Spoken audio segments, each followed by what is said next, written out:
जब तुम बुलाओ तो हम जाएं, हम मंदिर जाएंगे, दर्शन करेंगे। ताले सुन लो आप, पूजा राजीव गांधी ने शुरू कराई, मूर्तियां जवाहरलाल नेहरू जी ने के समय रखी।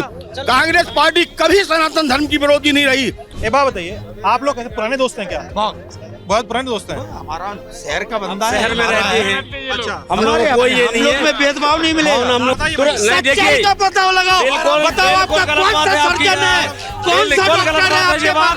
लोग कंधे पे हाथ नहीं हटेगा, कंधे पे से हाथ नहीं हटेगा। हमारा भाई है, वो भाईचारा है। हमने आपसे पहले कह दिया है, अब की बार 400 पार। लफाजी करने वाले लोग हैं यार, इन्हें लफाजी करना है। ललन टॉप चुनाव यात्रा पावर्ड बाय मंगलदीप।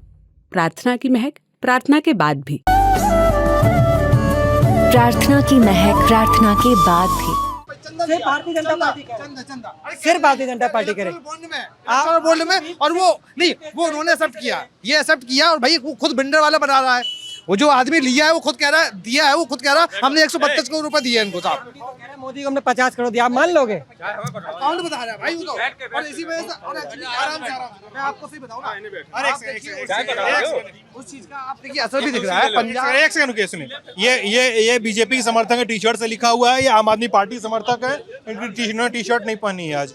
मेरा नाम सिद्धांत है और ये जालौन में बातचीत करने की दूसरी कोशिश है। पहली वाली कोशिश में इतना झगड़ा हुआ कि सपा और कांग्रेस समर्थक बहस छोड़ के चले गए, बोले कि ये लोग बात नहीं करने दे रहे हैं। इस तरह के इल्जाम लगा के चले गए, कैमरा बंद हो गया। दोबारा कोशिश हो रही है, पता नहीं, हो सकता है बातचीत हो ना पाए, ना हो पाए, क्या पता। हाँ भाई बताओ, इतना ज्यादा अरविंद केजरीवाल को बोलो, कुछ तो बोलो तुम।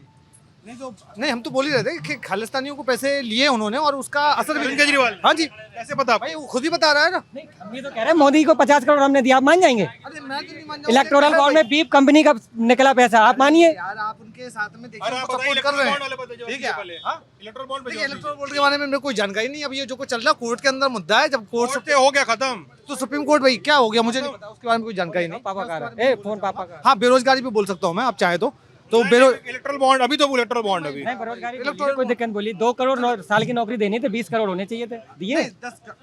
देखिए, ये जो 2 करोड़ रोजगार का वादा किया मोदी जी ने, वो आपका 2019 में किया हुआ था। मैं आपको बड़े छोटे से आंकड़े दूंगा और स्टार्ट करूँ। चुप रहिए एक मिनट। हाँ, 10 करोड़ रोजगार की मैं आपको अभी गिनाऊंगा। और आप मोबाइल चलाते हैं शायद, और मैं आपको वेबसाइट्स की लिंक भी बताते जाऊंगा, वो सर्च करते जाइएगा, एक एक चीज देखेगी आपको, ठीक है? पहले आते सबसे पहले MSME के मिनिस्टर है, जहाँ पे आप इस समय पे प्रचार प्रसार, मतलब जो आप शूटिंग कर रहे हैं ना, चुनाव यात्रा हमारी, चुनाव यात्रा आपकी इस समय बोल दिए, चुनाव यात्रा ठीक है, चुनाव यात्रा आपकी चुनाव यात्रा MSME मिनिस्टर के लोकसभा क्षेत्र में आई हुई है। तो मैं उनके MSME के मंत्रालय से शुरुआत करता हूँ। आगे जल्दी बताइए ना। तो 2016 में 11 करोड़ रोजगार थे MSMEओं में, 6 करोड़ MSME रजिस्टर थी, इनमें 11 करोड़ रोजगाररत लोग थे। इस समय आप देखिए ऑन पेपर, आज की डेट बता रहा हूँ मैं, 18 करोड़ 99 लाख सेल्फ डिक्लेयर्ड। मतलब उद्यम आधार कैसे बनता है मैं बताता हूँ आपको, कि आप अगर उद्यमी हैं तो आप जाके बताएंगे कि आपके कंपनी में कितने लोग कार्यरत। नौकरी और रोजगार में अंतर बता रहे हैं। तो मैं वही एक सेकंड, आपका नाम बताइए फिर से। नहीं, मेरा नाम पीयूष मिश्रा है। पीयूष, मैं मैं धनबाद से का छात्र हूँ और रोजगार, मतलब मैं नौकरी नहीं कर रहा हूँ और मैं रोजगार में हूँ। क्या करते हैं अभी आप? मैं वही छोटा सा उद्यमी हूँ, प्रयास कर रहा हूँ कुछ उद्यम लगाने के, और लगा भी रखे हैं। क्या है उद्यम आपका? मैं यार रिसर्च कर रहा हूँ अभी तो हाल फिलहाल में। किस चीज की? कहाँ से? जी मैं अभी इस समय बुलेट प्रूफ जैकेट पे रिसर्च कर रहा हूँ। अभी ये रिसर्च कर रहे हैं कि 400 सीटें कैसे आएंगी। अरे नहीं, ये रोजगार की बात होती है, ऐसे मत चढ़ाइए। अरे चढ़ाइए मत चढ़ाइए। आप रिसर्च किस पे कर रहे हैं? रिसर्च किस पे कर रहे मैं हैं? बुलेट प्रूफ जैकेट बना रहा हूँ इस समय। कहाँ से, किसके साथ? IIT कानपुर के साथ कोलैबोरेशन में। मैं खुद IITian हूँ और कोलैबोरेशन में बुलेट प्रूफ जैकेट बना रहे हैं। हाँ, और एक्चुअली क्या, मैं आपको डाटा जो रोजगार के दे रहा था, फिर दूसरा देखिए इस समय हमने अभी क्या किया है कि प्रधानमंत्री को इंटरेस्ट ज्यादा बुलेट प्रूफ जैकेट में है, ठीक है? नहीं, थोड़ा नहीं, इंटरेस्ट ज्यादा उसमें है ना। हाँ, बात निकली है तो दूर तक लग जाएगी। नहीं तो थोड़ा सा लगा कि कुछ देश में मैं थोड़ा आर्मी के लोगों को मतलब सॉफ्ट कॉर्नर रखता हूँ उनके लिए। तो देखा कि यार आर्मर नहीं पहनते हैं वो लोग, बहुत आर्मर पहनते हैं। सॉरी काफी हैवी आर्मर पहनते हैं। आप उस आर्मर का वजन देखेंगे तो 16 करोड़ 13 किलो के आसपास पहुंचता है, पहना हुआ है, ठीक है? तो वो आर्मर को हम लोगों ने अभी इस समय जो डेवलप किया वो 2.5 किलो का किया है। आप समझिए 2 किलो 400 ग्राम उसका करवा लिया। हाँ, वो सर्टिफाइड तो हो चुका है, टेस्टिंग उसकी हो चुकी है। करीब 2 साल से मैं इस चीज़ का प्रयास कर रहा हूँ और काफ़ी अच्छे स्टेज पे पहुंच गया है काम। DRDO को भेजा? हाँ नहीं, आपके ये क्या कहते हैं, national science forensic university GFSU Gujarat है, वहाँ पे उसकी टेस्टिंग हो रखी है। और पुनीत जी हैं, सॉरी पीयूष जी हैं, हम लोग की थोड़ी देर पहले बहस हो गई थी, बहस जो हो रही थी वहाँ पे बातचीत हो रही थी, सॉरी बहस नहीं, तो पीयूष जी के पास बहुत कुछ बोलने के लिए बचा रह गया था। मतलब कहते हैं ना कि थोड़ी सी आग जो है, थोड़ा सा फ्यूल जो है दिए में बचा रह गया था, तो पीयूष जी मोहन चाय तक आ गए कि नहीं वो तो बता के जाएंगे कम से कम, ठीक है।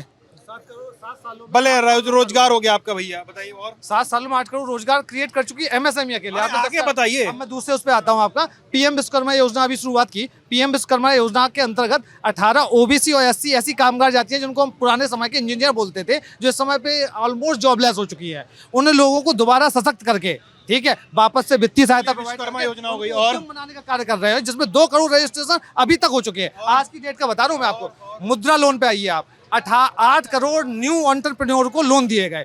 तो आप ये बताइए, जो न्यू एंटरप्रेन्योर है, अगर अकेला भी काम कर रहा है ना साहब, जैसे आप अभी सौरभ भैया, आपका लल्लन टॉप वाले सौरभ भैया भी एंटरप्रेन्योर ही थे। आपकी कंपनी में पहले 3 साल पहले 10 लोग काम करते होंगे, इस समय 50 लोग काम करते हैं। तो हमारे पास जो उद्यम आधार का डाटा ना, उससे भी कहीं ज्यादा लोगों को रोजगार मिला हुआ है। आप तो भैया इतना काम कर दी। मैं बता रहा हूँ आपको। एक बात और देखिए, 5 सेकंड और है आपके पास।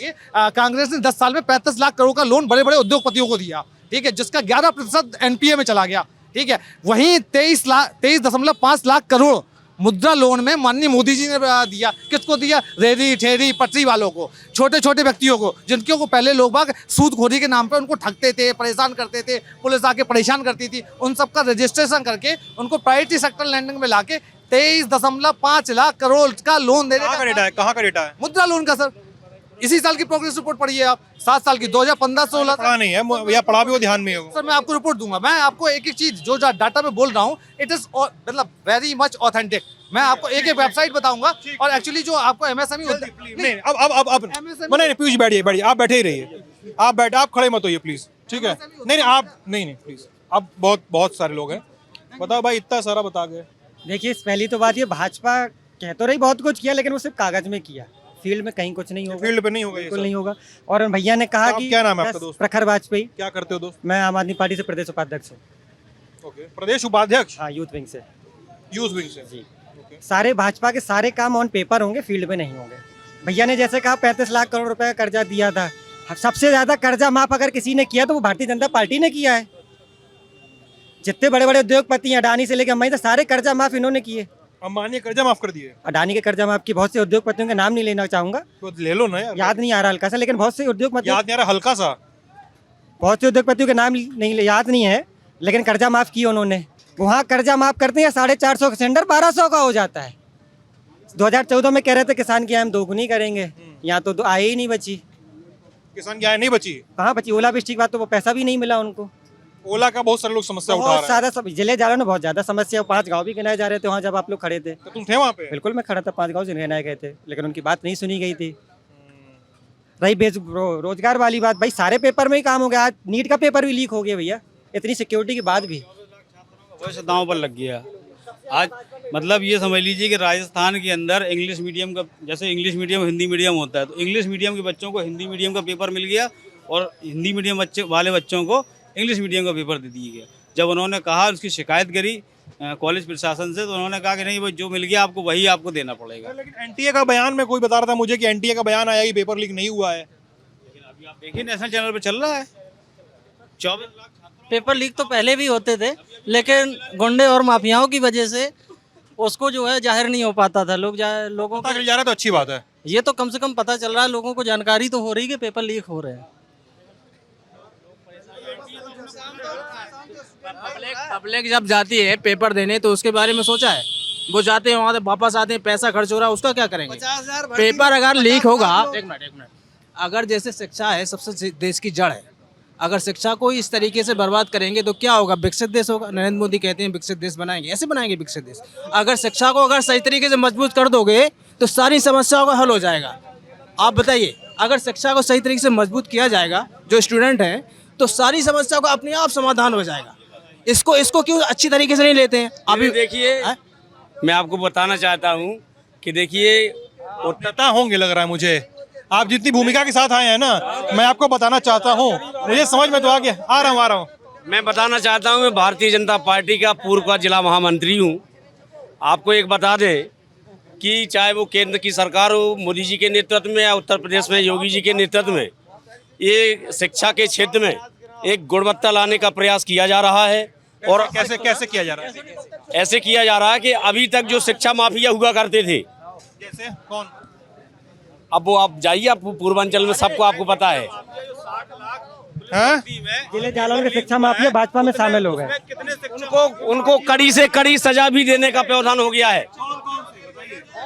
अभी जितने भी पेपर लीक हुए हैं, देखिए आज भी विकास कहाँ नहीं है। आप देखिए ढेर लगे हैं एम्बुलेंस, अस्पताल, शिक्षा के क्षेत्र में देख लीजिए, हॉस्पिटल के देख में आप लगाइए, आधा घंटे के अंदर एम्बुलेंस ना आए तो बताइए आप। अभी 60 लाख पुलिस की भर्ती हुई, 60 लाख बच्चों ने पुलिस भर्ती में एग्जाम दिया, और उसमें ये लोग कहते हैं कि शिक्षा पे काम हो रहा है।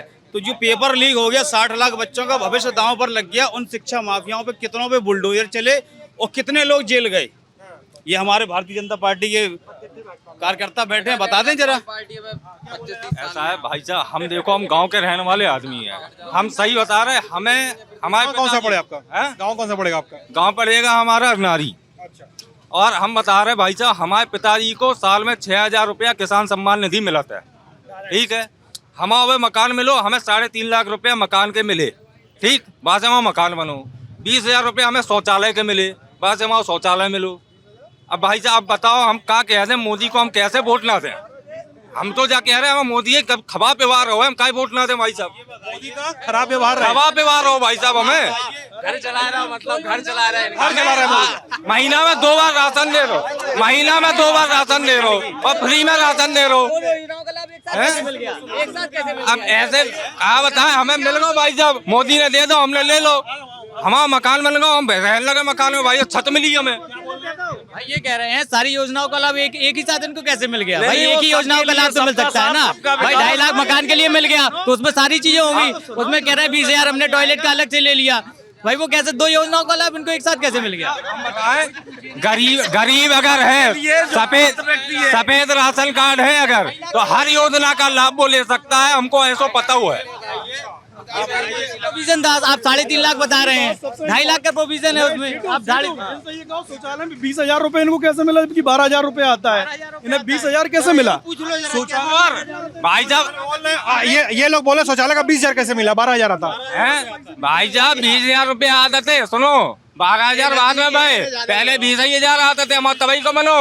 और सुनो आयुष्मान कार्ड बनो, 5 लाख रुपया तक का बीमा है आयुष्मान कार्ड को, ठीक है। देखो मान रहे आयुष्मान कार्ड 5 लाख। अच्छा बढ़िया, बाय बाय बाय। आजा आजा, अरे बैठिए, अरे बैठिए, आप भी है। बाय बाय, सुनो मेरी बात। अरे भाई साहब आप, अरे सुनिए, अरे आप भी आप शांत रहिए प्लीज, पैसे नहीं ऐसे। अरे शांत रहो प्लीज, आपकी बात सुन ली ना, शांत रहो। देखो भैया, अब आप एक चीज बताओ, आप बोल रहे हैं कि आप गरीब घर के हैं, मोदी आपका घर चला रहे हैं, तो कैसे ना चुने, आपने ये कहा। अब लेकिन आपके पीछे खड़े भाई साहब बोल रहे हैं कि इन्होंने भी कहा कि अब तो माफिया पकड़े जा रहे हैं, ये है वो है, दुनिया भर की बातचीत। उन्होंने भी दुनिया भर की बातचीत कही कि भाई छात्र तैयारी कर रहा है, पैसा दिया, फॉर्म दिया, इतना समय लगाया, पर्चा लीक हो गया। स्टूडेंट का बात कौन सुनेगा यार?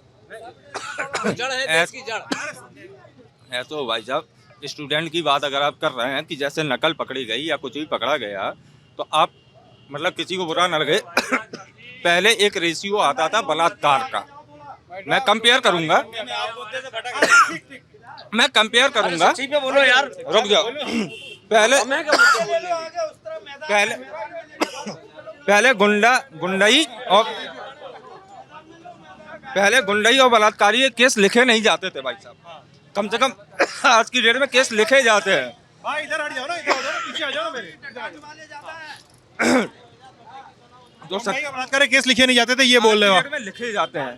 तो आज पता चल रहा है कि रेशियो हकीकत में क्या है। उसी तरह से नकल की रही बात, तो नकल भी पहले होते थे, पढ़ते पानी पियोगे भाई?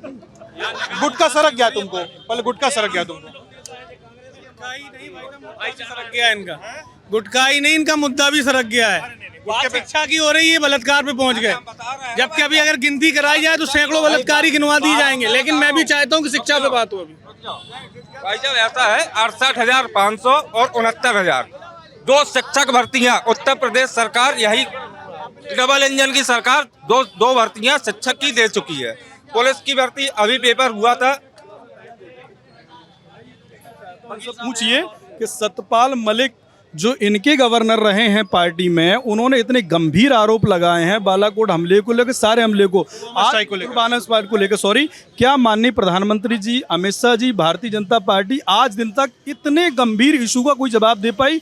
आरडीएक्स उसमें पकड़ा गया था, क्या आज दिन तक ये खुल के आया कि आरडीएक्स कैसे पकड़ा गया, कहाँ पकड़ा गया, कौन मुलजिम था? सारी चीज सीक्रेसी में पड़ी हुई है। पूर्व इनका, किसी अन्य पार्टी के ने, इनका पूर्व खुद का नेता राज्यपाल कंटिन्यू आरोप लगा रहा। क्या जवाब है आपके पास? 40-44 जवान शहीद हो गए, आपके देश के जवान शहीद हो गए, कोई मतलब नहीं है आपको। आप बात क्या कर रहे हैं? आपको 6,000 मिल रहे हैं, आप बात कर रहे हैं आपको बेरोजगारी भत्ते मिल रहे हैं, आपको 20,000 मिल रहे हैं, आप इस तरह की बात कर रहे हैं। बेरोजगारी 10 देश में कितनी है आज की डेट में? इनसे पूछा जाए कि बेरोजगारी की हालत क्या है। जब आपके, एक minute please, I am taking some time, then after you can. अब सर सबसे बड़ी सवाल ये आता है कि जब तुमने 10 साल तक लगातार बहुत बेहतरीन विकास का कार्य किया श्रीमान, तो अब मुद्दा क्या है? हिंदू मुस्लिम पे आप वोट मांग रहे हैं। एक बात तो है ना भाई, देखिए एक बात, क्या नाम है आपका? जी, मधु चंदेल। मधु। अच्छा देखिए, एक बात तो है ना भाई कि यार मतलब ठीक है, देश के अलग अलग क्षेत्रों के अलग अलग मुद्दे होंगे, लेकिन किसानों को तो उससे फर्क पड़ता है ना कि भाई उनको 6,000 रुपए आए साल भर में, ये तो फर्क पड़ता होगा कि नहीं? बहुत अच्छे 6,000, 750 किसान आपने मार दिया आंदोलन में। क्या जवाब है आपके पास इस बात का? आपका मिनिस्टर टैनी का लड़का मर्डर है, टैनी मिनिस्टर है, क्या आप सम्मान करते किसानों का? क्या जवाब है आपके पास? 700 किसान, 700 किसान जो मरे हैं, उनकी फैमिली के लोग भी तो किसान थे, उनकी बहनें बिटियां सब विधवा हुई हैं। क्या जवाब है आपके पास? आप एमएसपी आप दे नहीं पाए सर, मिनिमम प्राइस नहीं दे पा रहे। जिस किसान की आप बात करते हैं, एक मिनट सुनिए, जिस किसान की आप बात करते हैं वो किसान अमेरिका का नहीं है सर, वो एक मिनट प्लीज, वो किसान सऊदी अरब का नहीं है सर, वो पाकिस्तान, भारत का किसान आपसे डिमांड कर रहा है, भारत का किसान आपसे डिमांड कर रहा है। भारत के किसान ने अपनी जान की आहुति दी है, दिल्ली के अंदर लाखों लोग बेरोजगार बेघर हुए हैं, आप एमएसपी नहीं दे पाए। आज भी आप एमएसपी अपने घोषणा पत्र में देने को तैयार नहीं है भैया। ये बोल एमएसपी, अरे सुन लो, एमएसपी के पहले इन्होंने 2 चीज़ें और बोली हैं। इन्होंने पहले ये बोला कि देश में पुलवामा स्ट्राइक पे, पुलवामा हमले पे पहला इन्होंने कहा कि सत्यपाल मलिक की बात नहीं सुनी गई। दूसरा कहा एमएसपी। एक और पॉइंट कौन सा उठाया था आपने? 44 हमारे जवानों की हत्या हुई, और ये 2 पॉइंट उठाए थे। बताइए। ये एमएसपी के लिए मैं कहना चाहूँगा, वर्तमान में जो है, जो एमएसपी का रेट है वो 2275 रुपये गेहूं का है, उससे भी ज़्यादा मंडी पे रेट चल रहा है। एमएसपी की जरूरत ही नहीं है किसान को, उससे भी अच्छा एमएसपी जरूरत नहीं है, नहीं, उससे अच्छा रेट मिल रहा है, उससे अच्छा रेट मिल रहा है। अगर वो एमएसपी के रेट पे बेचेगा तो उसको नुकसान होगा, उसको नुकसान होगा। अगर किसानों को एमएसपी मिल जाए तो इनसे गलत क्या है उसमें भाई? अगर उस पर कानून बन जाए। वो खालिस्तानी थे जो किसान के रूप में आए थे आंदोलन में दिल्ली में, वो किसानी थे, खालिस्तानी समर्थक थे, खालिस्तानी समर्थक थे जो किसान के रूप में आए थे दिल्ली में किसान आंदोलन में, वो किसान नहीं थे। क्या जो 700 आ रहा जो 700-750 लोग मरे हैं भाई, जो 7-7.5 लोग मरे थे वो खालिस्तान से थे। ज्यादातर किसान के रूप में खालिस्तान समर्थक थे। तो उन्हें खालिस्तानी और पाकिस्तानी नजर आते हैं, इन्हें कुछ नहीं और दिखता है। दूसरा ये क्या बोल रहे हैं आपको? हम ये कहना चाहते हैं, एक मिनट सुनो, एक मिनट अरे आप अब बोलने तो दो यार। बोलिए अरे आप बोलिए।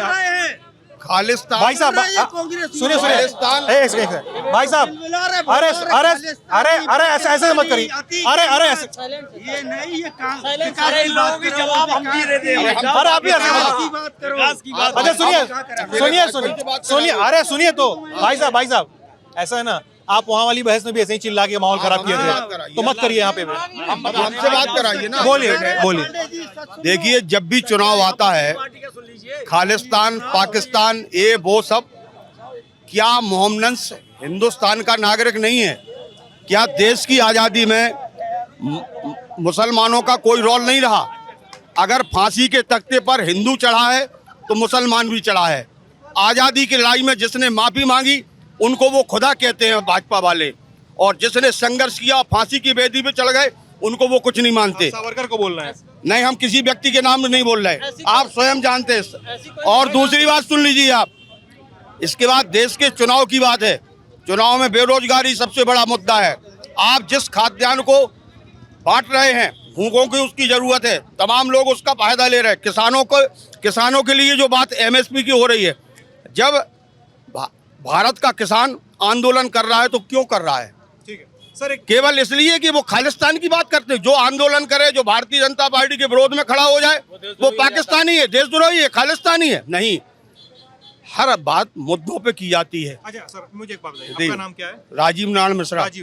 राजीव जी ये बताइए, आप जब ये बोल रहे हैं कि देश के मुसलमानों के साथ भेदभाव किया जा रहा है, क्या आपके पास ऐसे कुछ आधार हैं, कुछ ऐसे मंच से देश के भारतीय जनता पार्टी के कर्णधार इस बात को खुद बोल रहे हैं कि कांग्रेस पार्टी ने धर्म की राजनीति की है, कांग्रेस पार्टी ने तुष्टीकरण की राजनीति की है। हम ये मानते हैं कि हमारा धर्म ये कहता है, चाहे हिंदू हो, चाहे मुसलमान हो, चाहे सिख हो, चाहे ईसाई, अगर वो भारत का नागरिक है तो हम सब उसको गले लगाते हैं, क्योंकि देश का संविधान ये कहता है कि हर नागरिक को बराबर का अधिकार है। हमारा देश संविधान से चलता है। हम संविधान के साथ छेड़छाड़ कर रहे हैं, हम देश को बांटने का प्रयास कर रहे हैं। जब भी हमने आपको बताओ, अमित शाह जी का भी बयान है, अमित शाह जी ने भी तुष्टीकरण की बात की कि कांग्रेस तुष्टीकरण की राजनीति करती। कोई तुष्टीकरण की राजनीति नहीं करता। इस देश का जो नागरिक है, हमें उसको सम्मान देना पड़ेगा, उसको उनके अधिकार हमें देना पड़ेंगे। और कांग्रेस पार्टी इस नीति पे चलती है कि जो इस देश का नागरिक है, हम उसको सब बराबर से अधिकार दें। और दूसरी बात सुन लीजिए आप, अब रही, एक मिनट सुन लो, दूसरी बात हमें और कह लेने दो। अब यहाँ बेरोजगारी का मुद्दा है, यहाँ बांटने का मुद्दा है, कोई कुछ बांटता है, कोई कुछ बांटता है। हमेशा तुष्टीकरण और धर्म के नाम पर राजनीति की है। हाँ, क्योंकि आप उठा के देखिए, जब हमारा राष्ट्रीय आंदोलन चल रहा था, एक मिनट बोलने दीजिए, देखिए भाईचारे के तहत बोलना है, अपनी अपनी बात रखिएगा तार्किक। देखिए ये संदेशा बहुत बड़ा जाता है, ये जालौन जिला है। देखिए कांग्रेस पार्टी ने हमेशा धर्म पर राजनीति करके इस देश में तुष्टीकरण की राजनीति को अपनाया है। उदाहरण बताइए। जब हमारा 14 अगस्त की शाम के यदि कांग्रेस पार्टी चाह लेती तो हमारा देश का विभाजन नहीं होता मानवर। और ये सब होने के बावजूद जब ये बताइए, जब भाईचारे का बंटवारा करने की मांग हुई तो सबसे ज़्यादा तो मुस्लिम समाज ही आगे आ गया था। और आज जो जैसे हमारे वकील साहब ने भी कहा है कि हम सब लोग ये एक विशेष समाज के हैं, हमारे भाई हैं, हम नहीं चाहते हैं ये भावना बढ़े, लेकिन आपका काम अकेला सिर्फ विरोध करना है तो ये भारतीय जनता पार्टी का विरोध करते हैं। आप ये बोल रहे हैं कि आप ये नहीं चाहते कि ये बढ़े, लेकिन आपके प्रधानमंत्री, इसका जवाब हम दे रहे हैं। बात ये है अंकल जी बोल रहे कि ये देश का विभाजन परिस्थितियों के अनुसार होता है, परिस्थितियों के अनुसार होता है। उस समय जो परिस्थितियां थी, उस समय नेतृत्व ने उस समय परिस्थितियां थी कि देश विभाजन चाहता था, देश की आवाम विभाजन चाहती थी, वैसे निर्णय लिए गए। दूसरी बात, इसका जवाब पहले आप सुन लीजिए। आप अभी जस्ट माननीय मोदी जी ने आसाम में कुछ जिलों को चीन में दे दिया और चीन के कुछ जिले अपने में ले लिए। ये क्यों किया आपने? इस समय भी परिस्थितियां थी, किसी ने कोई कब हुआ? अभी हुआ 2014 के बाद, 2014 के बाद हुआ। यस, असम के कुछ जिले अरुणाचल होगा तो है, लेकिन अगर नेट से, अरे यार तो नेट से निकाल लो। एक मिनट, लोग कहने की बात चूक हो सकती है, लेकिन चीन के साथ अरे तो अरुणाचल तो है। 2014 के बाद, प्लीज एक मिनट वकील साहब, 2014 के बाद देश का एकीकरण करने के लिए, रुको यार, भाई साहब हमारा सही है। अरे इसलिए परिस्थितियों के अंदर, राजीव जी थोड़ा शांत शांति बरतिए। अरे बहुत लंबा बोल रहे अंकल जी, थोड़ा छोटा कर दीजिए। और एक बात, एक सेकंड। अभी ये कह रहे हैं कि कांग्रेस धर्म की राजनीति करती है। ये देश भारतीय जनता पार्टी धर्म की राजनीति करती है। भारतीय जनता पार्टी सनातन धर्म को मानती है। मैं भी व्यक्ति हूँ, मैं सनातन धर्म को मानता हूँ, लेकिन सनातन धर्म में साफ लिखा गया है कि कलयुग के भगवान होते हमारे शंकराचार्य जी। सारे शंकराचार्य घर बैठे रहे, उनको आमंत्रण किया गया, उन्होंने कहा अभी समय नहीं आया मंदिर के उद्घाटन का। ऐसी क्या परिस्थितियां थी कि आपने अर्जेंट में मंदिर का उद्घाटन, जब पूरा मंदिर की बात कर रहे हैं आप समझो किसकी बात हम कर रहे हैं, आप समझो किसकी बात कर रहे हैं। आप नेता हैं क्या? हम कछु नंजा में एक व्यक्ति हैं, हम किसी पद पे नहीं। कम से कम नाम तो लीजिए ना साहब। राजीव नारायण मिश्रा पूर्व अध्यक्ष है कांग्रेस। नहीं तो क्या बुराई है इसमें? अरे अगर नहीं, यहाँ अब नेता कौन सा है यार? कोई बुराई नहीं यार, नेता ही तो है सब। आखिरी बात में नहीं तो हमने तो पर्चा दे दिया। देखिए कोई बुराई नहीं है।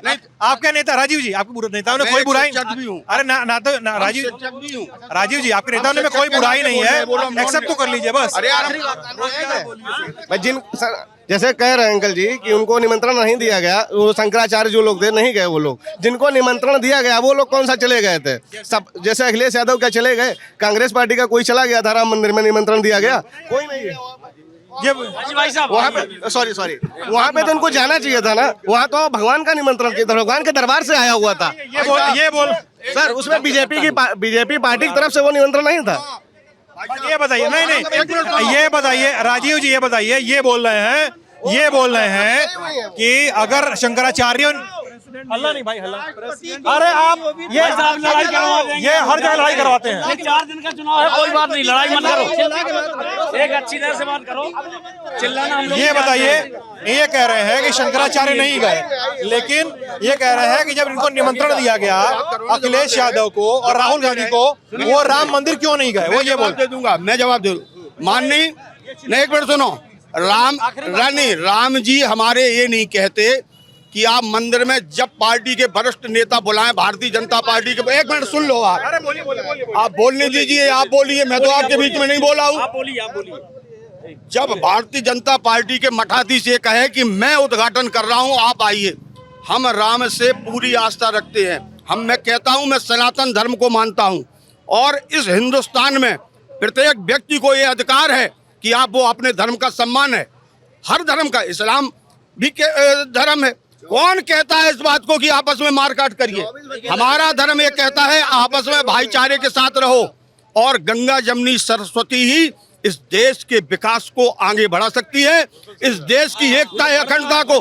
क्योंकि सुन लो, मेरी माननीय नेता श्रीमती इंदिरा गांधी ने आखिरी दम पे दम तोड़ते हुए उड़ीसा में भाषण दिया था कि मेरे खून का एक एक कतरा इस देश की एकता अखंडता को कायम रखेगा, चाहे मेरे प्राणों का बलिदान हो जाए, मैं इस देश की एकता अखंडता को खंडित नहीं होने दूंगा। लेकिन राहुल गांधी गए क्यों नहीं वहाँ पे? यहाँ नहीं गए क्यों? ये पूछ रहे, जब तुम बुलाओ तो हम जाएं, हम मंदिर जाएंगे, दर्शन करेंगे। ताले सुन लो आप, पूजा राजीव गांधी ने शुरू कराई, मूर्तियां जवाहरलाल नेहरू जी ने के समय रखी। कांग्रेस पार्टी कभी सनातन धर्म की विरोधी नहीं रही, कांग्रेस पार्टी कभी राम की विरोधी नहीं रही। हम राम को आदर्श मानते हैं, मर्यादा पुरुषोत्तम मानते हैं, लेकिन इस देश के सभी धर्मों के लोगों को ये अधिकार है कि वो अपने धर्म का सम्मान करे, पालन करे। मैं ये कहना भारतीय जनता पार्टी का कार्यक्रम नहीं था। मैं ये कहना चाहता हूँ कि विकास की बात हो रही है, लोग कहते हैं विकास हो रहा है।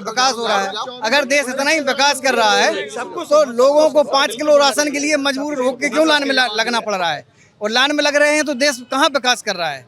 यहाँ पर स्थिति ये है कि केवल कर्ज माफी, सब्सिडी मिलेगी बड़े बड़े कारपोरेट को, पेंशन मिलेगी नेताओं को जो कि करोड़पति से कोई कम नहीं है, जिनको आवश्यकता नहीं है उनको पेंशन मिलेगी, बाकी सब लोग पकोड़ा बेच के आत्मनिर्भर बने।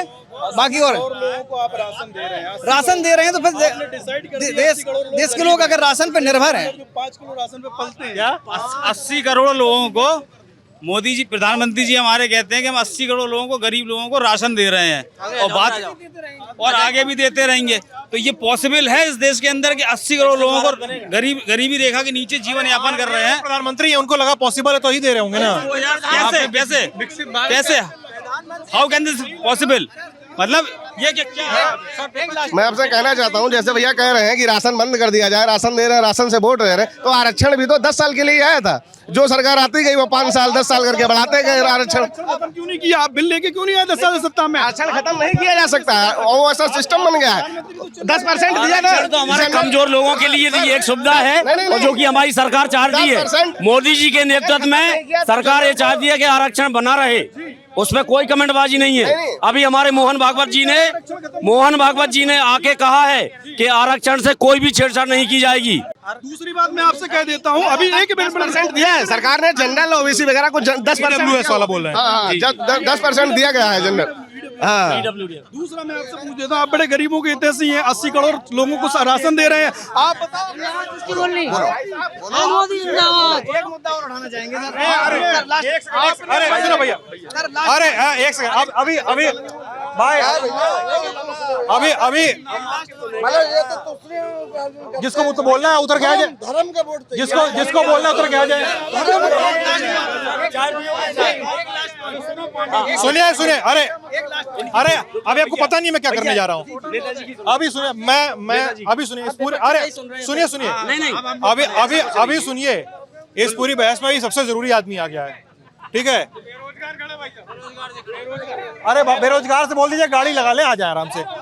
देखिए भैया, हम तो, लेकिन आप वादा कर दीजिए अंकल जी। क्या नाम है आपका? मेरा नाम लालू शेख है। लालू जी, एक वादा करके जाइए जी, इसके बाद आप चिल्लाएंगे नहीं पीछे नहीं, से। बिल्कुल नहीं, क्योंकि मैं समझ रहा हूँ भरे बैठे हैं आप। नहीं, बताइए, हाँ, बोलिए क्या पूछना है? आप तो बोल रहे थे पीछे से, भाई देखिए, जैसे अभी हाल हमारे एक भाई साहब यहाँ खड़े हैं कि कांग्रेस के ऊपर आपने कहा, कांग्रेस के अध्यक्ष जी से कहा कि जो है आप राम मंदिर क्यों नहीं गए? ये वो हाँ भाई, राम मंदिर सबकी आस्था है, कांग्रेस की भी आस्था है, लेकिन आपने राष्ट्रपति को नहीं बुलाते हो और हम लोग पर ये टिप्पणी हम पे करते हो आप।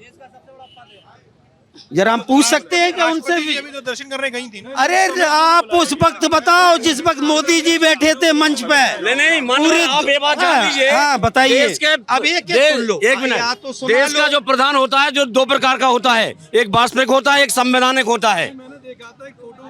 नहीं, आप चिल्ला के आवाज खत्म तो नहीं कर पाओगे।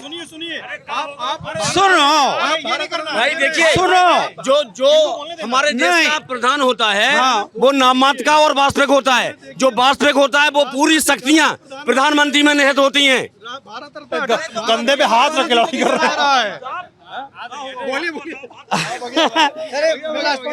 देखिए भैया, ये सब रटे रटाए लोग हैं। कंधे पे हाथ नहीं हटेगा, कंधे पे से हाथ नहीं हटेगा। हमारा भाई है, वो भाईचारा है। इसमें एक भी ऐसा कोई बंदा नहीं खड़ा जो हमारा अपना ना हो। अरे बोलिए, आप बोलिए अंकल। ये जो बातें कर रहे हैं, आप विकास पे बात करो, विकास की बात करो। केवल विकास चाहता है ये मुल्क, भी चाहता है, बेरोजगार भी विकास चाहता है, सब कोई चाहता है। और विकास नहीं, आप अरे मत टोकिए। आपके पास विकास की अगर बात नहीं है तो ये फर्जी बातें ना करें कतई कि अरे सुनो, फर्जी। अब जवाब दीजिए, जनपद पे भाई तुम्हारे नहीं, दोस्त को जवाब दीजिए, जैसे कंधे पे हाथ रख के जवाब देगा। किस बात में? आप दीजिए, कौन सा बताओ? विकास वाली बात बोल रहे हैं। विकास देखिए, चारों तरफ देख दीजिए, हमारी सड़क योजना को लेके चतुर्भुज स्वर्णिम योजना, और आप देखिए बुंदेलखंड एक्सप्रेस वे, ये हमारे लिए बड़ी उपलब्धि है। और फिर हमारे लालू भाई का भी उद्देश्य है अब की बार 400 पार। और भाई साहब, ये तो सिर्फ बहस का मामला है। अब आप बहुत इम्पोर्टेंट बात कर लीजिए पूरे चैनल में। और कंधे पे से हाथ नहीं हटेगा। चलो देखिए, बहुत आप लोग अगर जिले के चिंतक है तो जो बात मैं मीडिया से करने जा रहा हूं, आप हमारा समर्थन करें।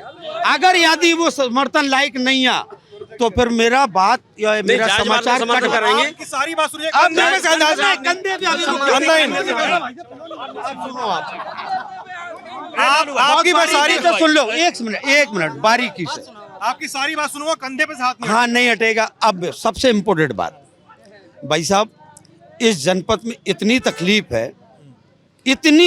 है कि अगर घर में कोई बीमार होता है और अपन जिला अस्पताल तक जाते हैं, जिला अस्पताल की इमरजेंसी पहुंचते हैं हम, 15 मिनट के बाद वहां से रेफर कर दिया जाता पेशेंट मेडिकल कॉलेज को, और मेडिकल कॉलेज से 15 मिनट झांसी के लिए, इस बीच में उसकी मौत होती है।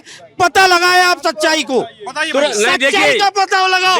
बताओ आपका कौन सा सर्जन है, कौन सा डॉक्टर है आपके पास, बताओ हमें दो जवाब। कौन सा सर्जन है आपके पास, आपके पास सर्जन कौन सा है, आप हमें ये जवाब दो। देखिए कौन सा सर्जन है आपके पास, नाम पूछिए। हमारे भाई देखिए थोड़ा सा गर्मी का समय है बड़े भाई, पूछिए नाम, गोलमोल नहीं, नाम पूछिए। नाम नहीं, मैं बता दो रहा हूँ। सर्जन है आपके पास, मैं बता तो रहा हूँ। जिला अस्पताल में सर्जन कौन सा है आपके पास, बताओ। आप ये देखिए, आप ये देखिए, हमारे यहाँ पर मेडिकल कॉलेज है, वहाँ भी होशियार डॉक्टर हैं। जब भी मरीज पहुँचता है 15 हमारा रखा है, ये हमारा रखा है, हम नहीं हटाएंगे इनसे ऊपर से, क्योंकि इनका उद्देश्य है आपकी बार 400 पार, ये इनका है, क्लियर है। आपकी बार इसके 200 बार, आपकी बार 200 बार। अच्छा, आप हॉस्पिटल जाएंगे 15 मिनट के अंदर भाई साहब एम्बुलेंस आ जाती है।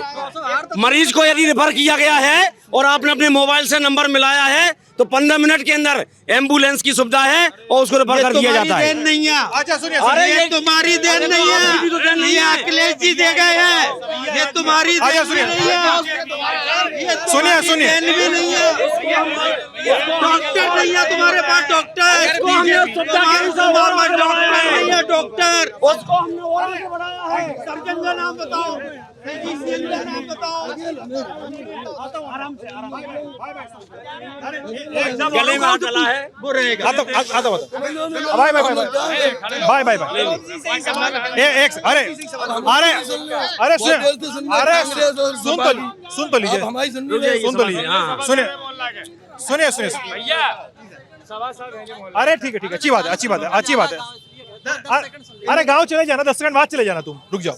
एक बात बताइए, आप लोग कैसे पुराने दोस्त हैं क्या? बहुत पुराने दोस्त हैं। हमारा शहर का बंदा है, शहर में रहते हैं। अच्छा, हम लोग कोई ये नहीं है, भेदभाव नहीं मिलेगा, हम लोग भेदभाव नहीं है। बस ये है, हमने आपसे पहले कह दिया है, इनकी भी इच्छा है आपकी बार 400 पार। इंडिया गठबंधन भी, हाँ, इंडिया गठबंधन के लिए नहीं हमारे लिए भारतीय जनता पार्टी के नेतृत्व में एनडीए के गठबंधन में। है मन ऐसा? ये लोग यार लफाजी करने वाले लोग हैं यार, इन्हें लफाजी करना है। ये तो 4 तारीख के बाद 400 पार, अब की हम कह रहे हैं मोदी बाहर, समझे, ये मानने को तैयार नहीं है। हम इनकी 400 पार मानेंगे? बताओ आप बताओ। लेकिन हमारे दोस्त भी हैं, बढ़िया दोस्त हम हैं। 1 महीने के बाद यही मिलेंगे, गले में एक दूसरे को फिर मिलेंगे, आपको गले में हाथ डाले ऐसे ही, जो आपने जो गठबंधन बना दिया वो मिलेंगे हम लोग। अब देखो दूसरी बात ये है भाई साहब कि जैसे आपके नेता को हम लोग प्रेम से पप्पू भाई साहब कहते हैं, तो हमारे उरई के पप्पू भाई साहब आप भी हैं। कोई बड़ी बात नहीं है, हम लोग पप्पू हैं। अब हम इनके ऊपर चला रहे हैं पप्पू, हट्टर चल रहे हैं अब इन पे। पप्पू ने चला दिया अब इन पे चप्पू। चप्पू क्या हो रहा है? ये पप्पू हो गया अब्बू, कुछ भी बोलने जा रहे हैं। पप्पू हो गया अब्बू, पूछो से ये बोल रहे नहीं, पप्पू हो गया अब्बू। पक्का वादा कीजिए, अब्बू हो गया। अभी सुनिए, अभी बहस बंद होगी, आप लोग अपने अपने घर तक ऐसे गले में हाथ डाले हुए जाएंगे, पक्का वादा। अब घर अलग है, इनका अलग है, हमारा अलग है। नहीं तो जाते, एक जाएगा राजस्थान को, एक जाएगा खालिस्तान पाकिस्तान को। क्या क्या क्या? एक जाएगा राजस्थान को, एक खालिस्तान को। खालिस्तान कौन जाएगा? खालिस्तान हम ही तो खड़े हैं खालिस्तान में। पाकिस्तान जाएंगे जी। ले अब पाकिस्तान भेज रहे जी हमको, इनका राज चल रहा है, इनका बस नहीं चल रहा। ये तो पूरी हर हिंदू को भी जो पाकिस्तान भेजते हैं, मुसलमान को तो भेज ही रहे हैं। ऐसा कुछ नहीं है, आप जम्मू कश्मीर में देख लीजिए, यदि हम लोगों के लिए मुस्लिम समाज हमारे लिए आदर्श नहीं होता तो हम जम्मू कश्मीर में भी अलग स्थिति कर देते।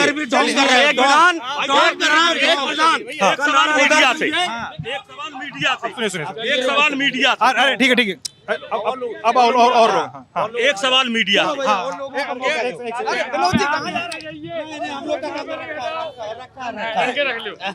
और कंधा छुड़ा के चले गए।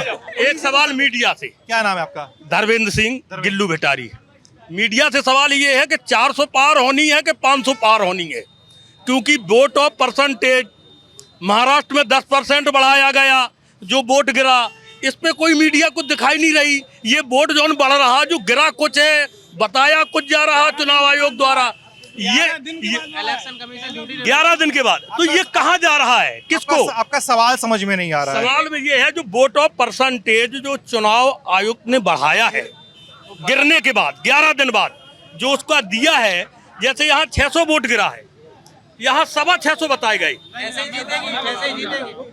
तो ये 10% ECI का नियम है कि 24 घंटे के अंदर वोट ऑफ परसेंटेज डिक्लेयर करना होता है वेबसाइट पे, मतलब सीट वाइज कि किस पे कितना पड़ा है, और उसके बाद फेज वाइज कि इस फेज में कितना वोट, लेकिन उसको 24 घंटे के अंदर 24 घंटे में जो रिलीज किया गया वो अलग किया गया। उसके बाद 11 दिन बाद उसमें 6-6, 7-7% वोट बढ़ा करके उसको रिलीज किया गया। तो इस पर वही तो ये किसके लिए 400 पार होनी है कि 500 पार होनी है, जो तो पता चल जाए भाई साहब को प्रयास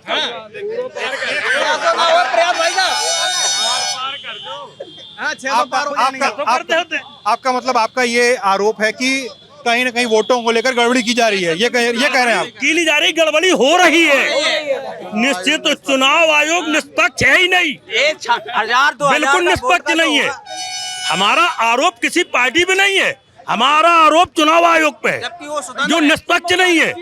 जबकि चुनाव आयोग अगर पश्चिम बंगाल में जब ममता बनर्जी जीतती है तो ईवीएम में गड़बड़ नहीं होती है, नहीं कर रहे हैं, ना किसी दल की बात हो रही, ये चुनाव आयोग की बात हो रही। पहले सवाल पूरा समझो। बात आप कह रहे हैं चुनाव आयोग पे सवाल उठा रहे हैं कि चुनाव आयोग गड़बड़ी कर रहा है, ये कह रहे हैं बिल्कुल, और उसकी निष्पक्षता पे सवाल उठा रहे हैं। बिल्कुल ठीक है, लेकिन मैं यहाँ पे ये कह रहा हूँ, ये नहीं समझ पा रहा किस दल के लिए ये कर रहा है, ये समझ में नहीं आ रही। ये आपसे पूछ रहा है कि पॉइंट रखना चाहता हूँ कि जो इलेक्शन कमीशन का जो लोग होते थे वो कौन बनाता था? पहले के टाइम पे जो हमारा कॉन्स्टिट्यूशन बनाया गया हुआ था तो उसमें क्या था कि हमारा एक प्राइम मिनिस्टर ऑफ इंडिया होंगे, ऑपोजिशन लीडर होंगे और चीफ जस्टिस ऑफ इंडिया होंगे। तो ये जो इलेक्शन कमिश्नर के अपॉइंटमेंट का रूल था, राइट। तो ऐसा क्या नियम लाया गया कि भाई आप चीफ जस्टिस ऑफ इंडिया को वहां से हटा रहे हैं? तो ये ट्रांसपेरेंसी में प्रॉब्लम है, ये ट्रांसपेरेंसी को दिखाता है कि आपकी जो प्रोसेस है वो ट्रांसपेरेंट नहीं है। राइट, आपको अपोजिशन लीडर जो वहां पे रहता था, आपको होम मिनिस्ट्री से अमित शाह जी को लाने का क्या मतलब था? उसमें सबसे बड़ा इंपॉर्टेंट पॉइंट ये है। और अपार्ट फ्रॉम दिस ये चीज है कि ये कौन सी बात है? भाई जो चुनाव जीतेगा सरकार जिसको चाहेगी वो अपना मिनिस्टर तय करेगी, तो उसमें ये कौन सी बात है? वही प्रॉब्लम नहीं भाई, आप प्रॉब्लम ये है थोड़ी ना करोगे। नहीं